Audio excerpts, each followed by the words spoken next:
Rajshahi board 2023 সালে আসা এই সৃজনশীল প্রশ্নটা আমরা এখন সমাধান করব। আমাদের ইজি ম্যাথ বইয়ে প্রত্যেকটা অঙ্কের পাশে একটা করে কিউআর কোড দেওয়া রয়েছে, যে কিউআর কোডটি স্ক্যান করা মাত্রই ওই নির্দিষ্ট অঙ্কটির সমাধানের ভিডিও আপনারা দেখতে পাবেন, যেটি আপনাদের জন্য অনেক বেশি উপকারী হবে।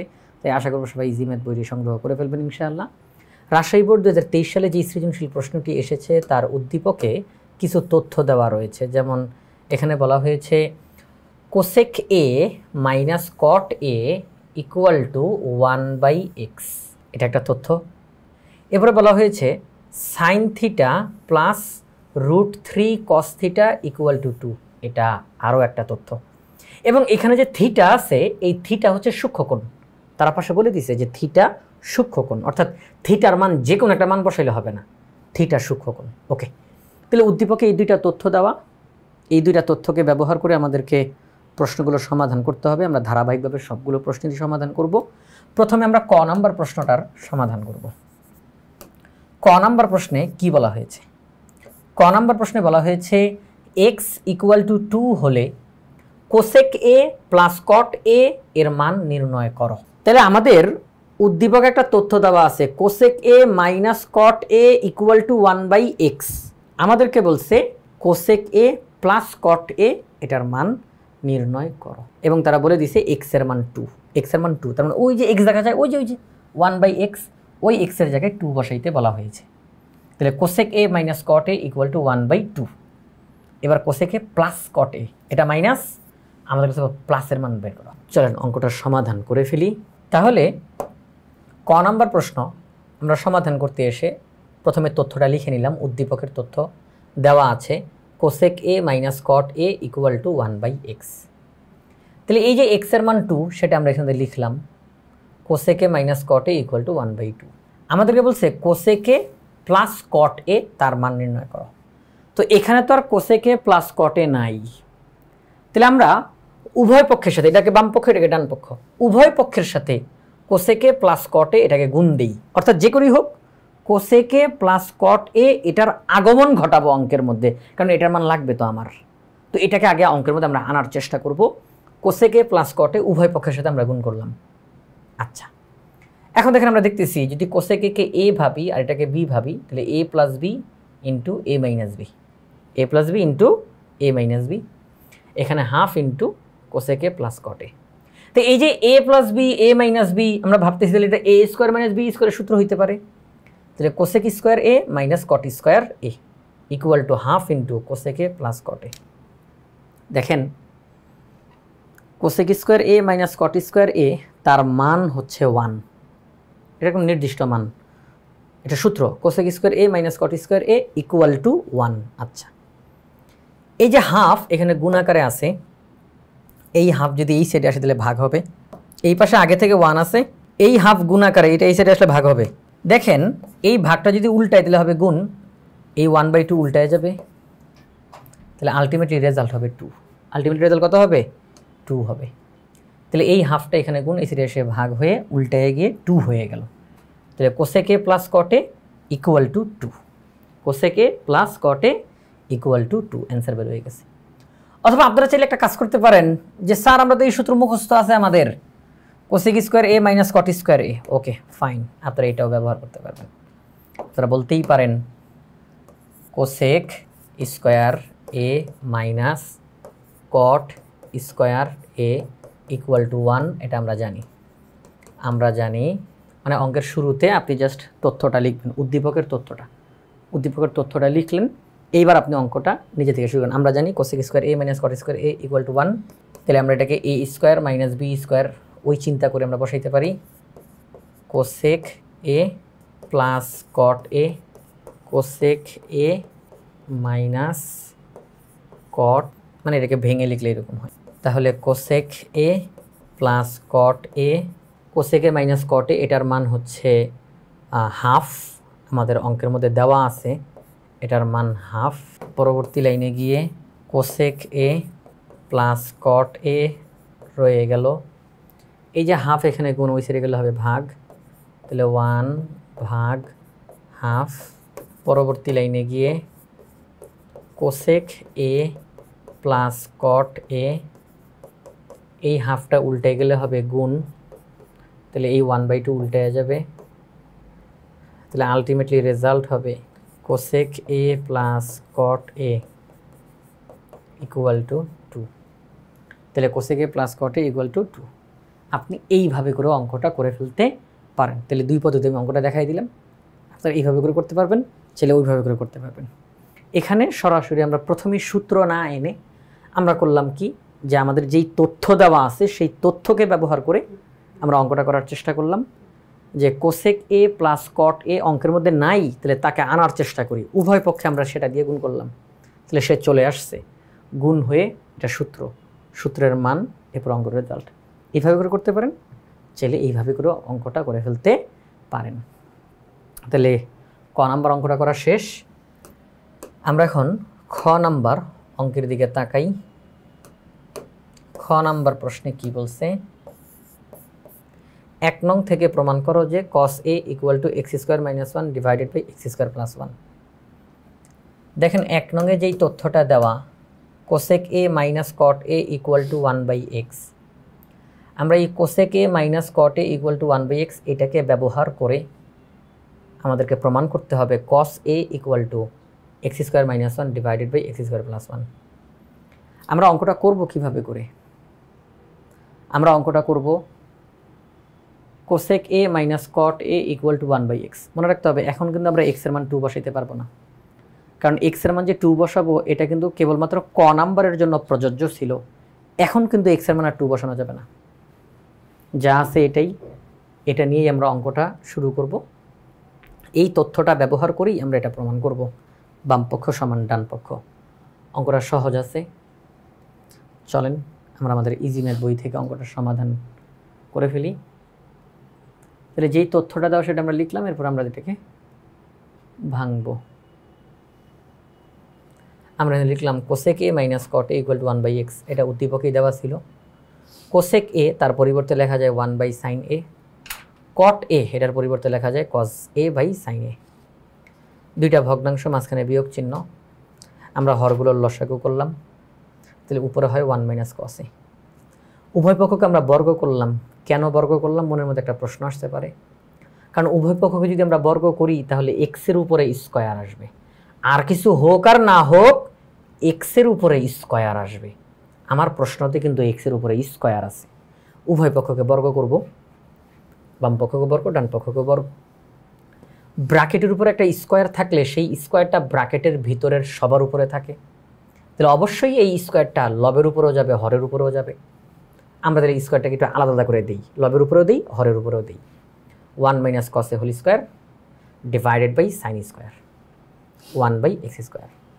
এখন দেখেন যেই বিষয় সেটা হচ্ছে সাইন স্কোয়ার, এটার পরিবর্তে আমরা বলতে পারি 1 minus cos square. Sine square a তার পরিবর্তে বলা যায় 1 মাইনাস cos স্কোয়ার এ, কারণ sine square a equal to 1 minus cos square a. এখন একটা ব্র্যাকেটের উপরে স্কোয়ার থাকা মানে ওই ব্র্যাকেটটা দুইবার গুণাকারে হবে, তাহলে 1 মাইনাস cos এ এটা দুইবার গুণাকারে হইল। আর নিচে এই 1-এর উপর যদি আমি একটা স্কোয়ার কল্পনা করি, এতে তো অঙ্কের মান পাল্টায় না, তো 1 স্কোয়ার মানে তো 1ই, তাহলে 1 স্কোয়ার মাইনাস cos স্কোয়ার। আমি বলতে পারি a square minus b square, তাহলে a plus b a minus b, ভেঙে লিখলাম, কাটাকাটি যায়। অলরেডি অঙ্কের মধ্যে cos a এটার আগমন ঘটে গেছে, cos a এটার আগমন ঘটছে, আরও আগেই ঘটছে। এখন শুধুই cos a, আর কিছু নাই, কিন্তু শুধুই cos a আছে। তাহলে এখন আমাদের অঙ্কের মধ্যে কী আছে অবশিষ্ট, 1 minus cos a divided by 1 plus cos a equal to 1/x square. আমরা এখন যেই কাজটা করতে পারি, এখানের মধ্যে যদি উল্টায়ে দিই, যদি এটাকে উল্টায়ে দিই, তাহলে এটাকে বলা হয় ব্যস্তকরণ বা বিপরীতকরণ। অর্থাৎ লব চলে যাবে হরের জায়গায়, হর চলে যাবে লবের জায়গায়। কেউ বাদ যায় নাই, জায়গাটা পরিবর্তন হয়েছে, লব হরের জায়গায় চলে গেছে আর হর লবের জায়গায় চলে গেছে। আচ্ছা ঠিক আছে, আমরা ব্যস্তকরণ করলাম বা বিপরীতকরণ করলাম, যেটাই বলি না কেন। এখন আমরা সবাই তো যোজন বিয়োজন জানি, আমরা বিয়োজন যোজন করে দিই, অঙ্কটা এখনই শেষ হয়ে যাবে। বিয়োজন যোজন, বলবেন স্যার বিয়োজন যোজনটা কি? আপনারা সবাই কম বেশি যোজন বিয়োজন তো শুনছেন। যোজন বিয়োজন, লব যোগ হর, লব বিয়োগ হর, এটাকে বলা হয় যোজন বিয়োজন। যোজন যোগ, বিয়োজন বিয়োগ, তাহলে যোজন বিয়োজন। লব যোগ হর, লব বিয়োগ হর, আগে যোগ পরে বিয়োগ। আমি যদি এই কাজটা যদি বিয়োজনটা আগে করি, যোজনটা পরে করি, বিয়োজন যোজন, এটা আমার অঙ্কের সুবিধার্থে। আমি কিন্তু যোজন বিয়োজন করেই অঙ্কটা করতে পারি, যে আমি যোজন বিয়োজন করলাম, পরের লাইনে গিয়ে অঙ্কটাকে বিপরীতকরণ করে দিলাম, অর্থাৎ উল্টায় দিলাম। একই রেজাল্ট।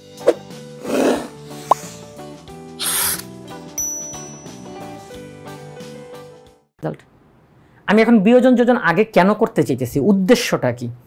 উদ্দেশ্য হলো আমার অঙ্কে আছে x square minus one divided by x square plus one. তাহলে উপরে আছে বিয়োগ, নিচে আছে যোগ। তাহলে উপরে বিয়োগ, নিচে যোগ, ওই কথা মাথায় রেখে বিয়োজনটা আগে করতেছি, যোজনটা পরে করতেছি, বিয়োজন যোজন।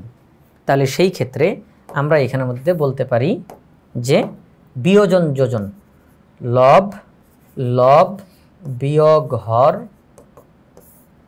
লব যোগ হর, বিয়োজন যোজন বলতে পারি আমরা। তাহলে এটা 1 প্লাস কসে এটা হচ্ছে লব, 1 মাইনাস কসে এটা হচ্ছে হর, এক্স স্কোয়ার এটা হচ্ছে লব, 1 এটা হচ্ছে হর। এই যে বিয়োজন যোজন করব, উভয় পক্ষেই কিন্তু করতে হবে, বাম পক্ষেও করব, ডান পক্ষেও করব। তাহলে আমরা বলতে পারি 1 প্লাস কসে এটা হচ্ছে লব, 1 মাইনাস কসে এটা হচ্ছে হর। আমরা কি করব, বিয়োজনটা আগে, তাহলে লব বিয়োগ হর, লব লিখলাম, বিয়োগ হর লিখতে যাব। এখন ঘটনা ঘটবে, এই যে আমরা যে বললাম লব বিয়োগ হর, এই যে বিয়োগ হর, এই বিয়োগের কারণে হর যখন বসাইতে যাব তখন চিহ্ন পাল্টায়া যাবে। এই বিয়োগের কারণে যখন আমি হর বসাইতে যাব, কারণ হর যখন বসাইতে যাব তখন এই বিয়োগের সাথে সংঘর্ষ হবে, হরের চিহ্নগুলো পাল্টায় যাইতে থাকবে। তাহলে হরের মধ্যে 1 এর সামনে আছে প্লাস, এখন হয়ে যাবে 1 এর সামনে মাইনাস, কস এ এটার সামনে আছে মাইনাস, এখন হয়ে যাবে প্লাস, কারণ ওই যে হরের সামনে মাইনাস বসার কথা, এই কারণে চিহ্ন পাল্টাই গেছে। কেউ ভাববেন না যে লবকে দুইবার লিখছি কিনা, না না না, লব বিয়োগ হর, হর বসাইতে গিয়ে ওই বিয়োগের কারণে চিহ্ন পাল্টাই গেছে। এবার নিচে কি বসার কথা, লব যোগ হর, লব যোগ হর। এবার এই পাশে আসি, একই কাজ, এটা লব এটা হর, লব বিয়োগ হর, লব যোগ হর, পাশে লিখে দিলাম বিয়োজন যোজন। শব্দের দিকে খেয়াল করতে হবে, করলাম বিয়োজন যোজন, লিখে দিলাম যোজন বিয়োজন, তাহলে কিন্তু টিচারের চোখে পড়লে নাম্বার কাটা যাবে। অথবা আমরা করলাম যোজন বিয়োজন আর লিখে দিলাম বিয়োজন যোজন, তাইলেও কিন্তু নাম্বার কাটা যাবে, কারণ আপনি করছেন এক কাজ, লিখছেন আরেক কাজ, তাহলে তো হবে না। তাহলে সতর্কভাবে আমাদেরকে লিখতে হবে। এবার আমরা যোগ বিয়োগের কাজটা করে দিই। -1 + 1 কাটা, মাইনাস কসে প্লাস কসে কাটা, তাহলে দুইটা কসে আছে আর নিচে আছে 2, 2 2 কাটা, কসে equal to x² - 1 divided by x² + 1। তাহলে এই হচ্ছে বিষয়। যদি আমরা যোজন বিয়োজন করতাম তাহলে এই 2 কসেটা থাকতো নিচে আর এই 2 থাকতো উপরে, x² - 1 থাকতো নিচে, x² + 1 থাকতো উপরে। যদি আমরা যোজন বিয়োজন করতাম তাহলে 2/2 cos a x² + 1 divide by x² - 1, আমি একটু লিখে দেখাই, 2/2 cos a x² + 1 divided by x² - 1। যদি আমরা যোজন বিয়োজন করতাম তাহলে এরকম হইতো, 2 2 কাটা, তাহলে 1/cos a ইকুয়াল টু, আমি একটু যোজন বিয়োজনটাও দেখাই দিই, যদি কেউ যোজন বিয়োজন করেন তাহলে অঙ্কটা এইভাবে করে সামনে আগাইতে হবে। এই পাশে যা আছে তাই থাকবে। পরবর্তী লাইনে কি আমরা করবো, এটাকে বিপরীতকরণ করে দিব। বিপরীতকরণ, cos a equal to x² - 1 divided by x² + 1, এইভাবে করে এটা হয়ে যাবে। তাহলে যোজন বিয়োজন করেও করা সম্ভব।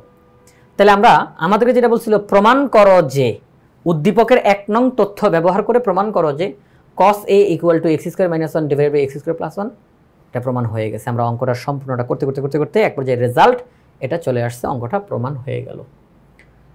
এবার আমরা গ নাম্বার প্রশ্নটার সমাধান করতে চাই। গ নাম্বার প্রশ্নে বলা হয়েছে 2 নং সমীকরণটি সমাধান করো। এই যে 2 নং সমীকরণ, এটা সমাধান করতে বলা হয়েছে। sin θ + √3 cos θ ইকুয়াল টু 2, যেখানে থিটা সূক্ষ্মকোণ। এই যে 2 নং সমীকরণটা সমাধান করব, এখানে সমাধান করা মানেই থিটার মান বের হবে। কার মান বের হবে? থিটার মান বের হবে। এবং পাশে লেখা আছে থিটা সূক্ষ্মকোণ। তার মানে থিটার যে কোনো মান আসলেই আমরা নিতে পারবো না, দেখতে হবে থিটার মানটা কি সূক্ষ্মকোণের শর্ত মানছে কিনা। যদি সূক্ষ্মকোণের শর্ত মানে আমরা তাকে নিতে পারবো, অন্যথায় নিতে পারবো না। চলেন আমরা এই 2 নং যেই তথ্যটা এটাকে লিখে অঙ্কটার সমাধান করে ফেলি। তাহলে উদ্দীপকের সেই তথ্যটা লিখলাম, দেওয়া আছে sin θ প্লাস √3 cos θ = 2। sin θ ওই পাশে পাঠিয়ে দিলাম, উভয় পক্ষকে বর্গ করে দিব। উভয় পক্ষকে বর্গ করে দিলে স্কোয়ার রুটে কাটা থাকে 3 আর cos স্কোয়ার θ, আর এখানে a - b হোল স্কোয়ার হয়। আমরা যদি 2কে a ভাবি, sin θ কে b ভাবি, তাহলে a - b whole square. a - b whole স্কোয়ারের সূত্র অ্যাপ্লাই করতে পারি আমরা, এখানে ডাইরেক্ট লিখে ফেলা হয়েছে। আপনারা মুখে মুখেও করতে পারেন যে a - b whole square, a square তাহলে 2 স্কোয়ার, তাহলে 2 স্কোয়ার মানে 4। আমরা তো a বলতেছি 2কে, তাহলে a স্কোয়ার তার মানে 2 স্কোয়ার, 2 স্কোয়ার মানে 4। জাস্ট এক লাইন এখানে মধ্যে আর কি কম লেখা হয়েছে, 2 স্কোয়ার মানে 4 মাইনাস 2ab, তাহলে 2ab, a মানে কি 2, তাহলে প্রথমে হচ্ছে সূত্রের 2, এরপরে a মানে 2, 2 দুগুণে 4, পাশে sin θ, এরপর হচ্ছে sin স্কোয়ার θ, অর্থাৎ a - b whole square, a square minus 2ab plus b square. সবাইকে একপাশে নিয়ে আসি, 3 cos square θ minus sin square θ plus 4 sin θ minus 4, মানে সবাইকে একপাশে নিয়ে আসছে সবাইকে, তাহলে চিহ্ন পাল্টাই গেছে। এখন দেখেন cos স্কোয়ার থিটার পরিবর্তে তার সূত্র বসাই 1 - sin square θ, just cos square থিটার পরিবর্তে তার মান বসাইছি, এটা সূত্র cos স্কোয়ার θ = 1 - sin স্কোয়ার θ। 3 দিয়ে ব্র্যাকেটটাকে গুণ করি।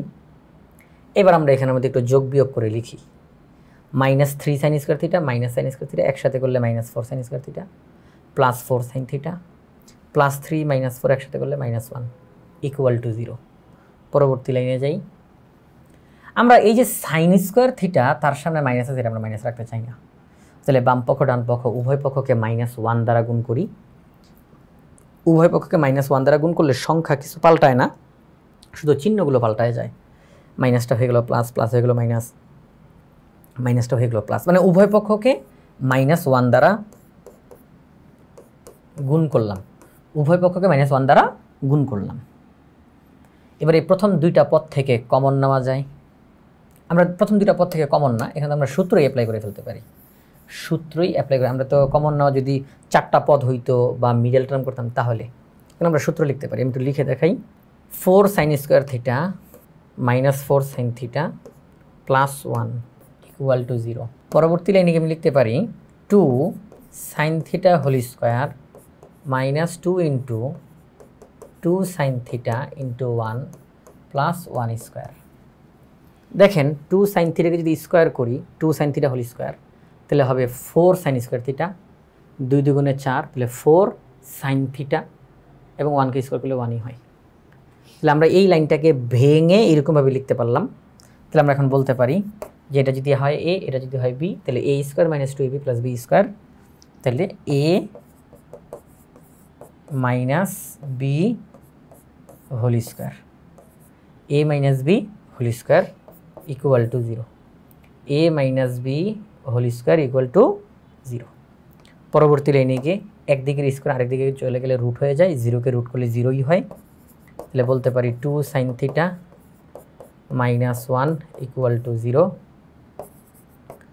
2 sin θ = 1, sin θ = হাফ। তাহলে এই যে sin θ হাফ বের হয়ে গেছে, এখন আমরা জাস্ট সাইনের মান বসাই দিলে অঙ্কটা কমপ্লিট।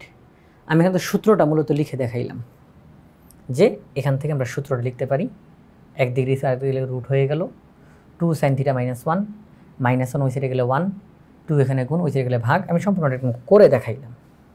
Okay fine. তো এখন আমরা দেখলাম যে এখানের মধ্যে আসলো sin θ = হাফ। যখন এই যে -1 ওই সাইডে গেল × 2 ওই সাইডে গেল, তাহলে sin θ = হাফ। তো এই পাশে যেহেতু সাইন আছে ওই পাশেও সাইন আনার চেষ্টা করব। sin 30 ডিগ্রির মান হাফ, sin 30 ডিগ্রির মান হাফ, sin θ = হাফ। আমি যদি লেখাটা এইভাবে করে না লিখে আমি যদি পরবর্তী লাইনে গিয়ে লিখি, তাহলে জিনিসটা আরও সুন্দর দেখা যাবে। sin θ = sin 30 ডিগ্রি, যে হাফের পরিবর্তে sin 30 ডিগ্রি আমরা লিখলাম। হ্যাঁ, তাহলে সেই ক্ষেত্রে উভয় পক্ষ থেকে সাইন বাদ, থিটার মান 30 ডিগ্রি, আর 30 ডিগ্রি এটা সূক্ষ্মকোণ। তাহলে আমাদেরকে বলছে তোমরা থিটার মান বের করো এবং থিটা সূক্ষ্মকোণ। আমরা থিটার মান বের করে ফেললাম, খুব সহজেই অঙ্কটা হয়ে গেল। রাজশাহী বোর্ড 2023 সালে এই যে সৃজনশীল প্রশ্নটা এসেছিল, আমরা ইজি ম্যাথ বই থেকে অঙ্কটার সমাধান করেছি। অঙ্কগুলো খুব সহজভাবে সমাধান করা রয়েছে, কিউআর কোড রয়েছে। কোথাও যদি কনফিউশন মনে হয়, আটকে যান, সমস্যা মনে হইতেছে, সাথে সাথে ওই কিউআর কোডটা স্ক্যান করা মাত্রই অঙ্কটার সমাধানের ভিডিও আপনার সামনে চলে আসবে। অর্থাৎ আপনাকে ইউটিউবে গিয়ে অনেক বেশি ঘাটাঘাটি করতে হবে না, সার্চ করতে হবে না, অনেক বেশি ভিডিওতে ঢুকতে হবে না, আপনার সময়টা বাঁচবে, খুব সহজ হয়ে গেল। এই অঙ্কটা তোমার একটু সমস্যা হইতেছে, তাহলে এই অঙ্কের পাশে যে কিউআর কোডটা দেওয়া, স্ক্যান করবেন, ঠিক এই প্রশ্নটার সমাধানের ভিডিও আপনার সামনে চলে আসবে। তো আশা করব আপনারা সবাই ইজি ম্যাথ বইটি সংগ্রহ করবেন ইনশাআল্লাহ। আমরা রাজশাহী বোর্ড 2023 সালের এই সৃজনশীল প্রশ্নটা সমাধান করে ফেললাম।